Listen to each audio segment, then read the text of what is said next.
নমস্কাৰ ছাৰ বাইদেউসকল। ৰাজ্যৰ শিক্ষক কৰ্মচাৰীসকলৰ এপ্ৰিল মাহৰ দৰমহা বন্ধ সন্দৰ্ভত এটি অত্যন্ত গুৰুত্বপূৰ্ণ খবৰ প্ৰকাশ পাইছে। হয়, অনলাইন প্ৰশিক্ষণ নোলোৱাৰ বাবে বহু শিক্ষকৰ দৰমহা বন্ধ।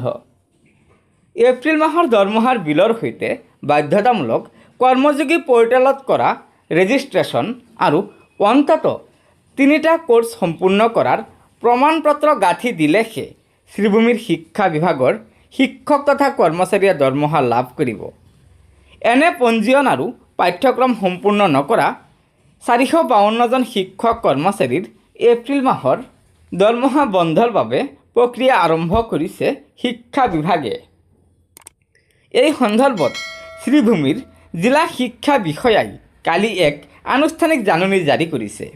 উল্লেখ্য, ভাৰত চৰকাৰৰ পাৰ্চনেল ট্ৰেইনিং বিভাগৰ নিৰ্দেশ মৰ্মে ৰাজ্যৰ পাৰ্চনেল বিভাগে কৰ্মচাৰীসকলৰ দক্ষতা বৃদ্ধিৰ বাবে অনলাইনত 31 মাৰ্চৰ ভিতৰত AI আৰু চাইবাৰ ছিকিউৰিটিৰ ওপৰত অন্ততঃ এটা কোৰ্চ কৰিবলৈ নিৰ্দেশ দিছিল।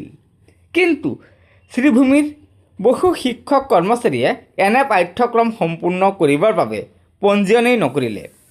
চৰকাৰী নিৰ্দেশনা নমনা 452জন শিক্ষক কৰ্মচাৰী এতিয়া বিপদত পৰিছে।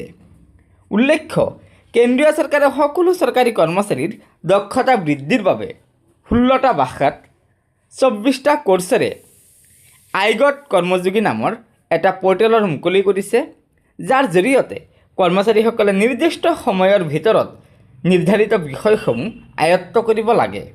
কিন্তু পৰ্টেলত অসমীয়া ভাষাক যি ৰূপ দিয়া হৈছে, ইয়াক দেখি বহুতৰে চকু কপালত উঠিছে। পৰ্টেলত এনেধৰণৰ বাক্যও আছে, তাৰ পলিনীৰে মৰি দৃঢ়ভাৱে বান্ধি খটপট ৰেপ বনোৱা হয়। উল্লেখনীয়, শিক্ষক কৰ্মচাৰীৰ সেৱা ভিত্তিত নথকা এনেধৰণৰ পাঠ্যক্ৰম গ্ৰহণ নকৰাৰ বাবেই এতিয়া ভয় ভাবুকিৰে শিক্ষকৰ দৰমহা বৃদ্ধি কৰিবলৈ ওলোৱা বুলি অভিযোগ উঠিছে।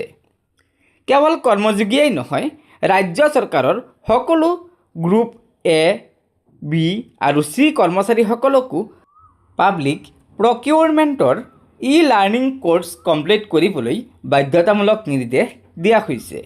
অসম সচিবালয়ত ফেচ ৰিকগনাইজেশ্যন এটেণ্ডেন্স ছিষ্টেম বা FRS-ৰ জৰিয়তে দৰমহা দিয়াৰ ব্যৱস্থা কৰা হৈছে।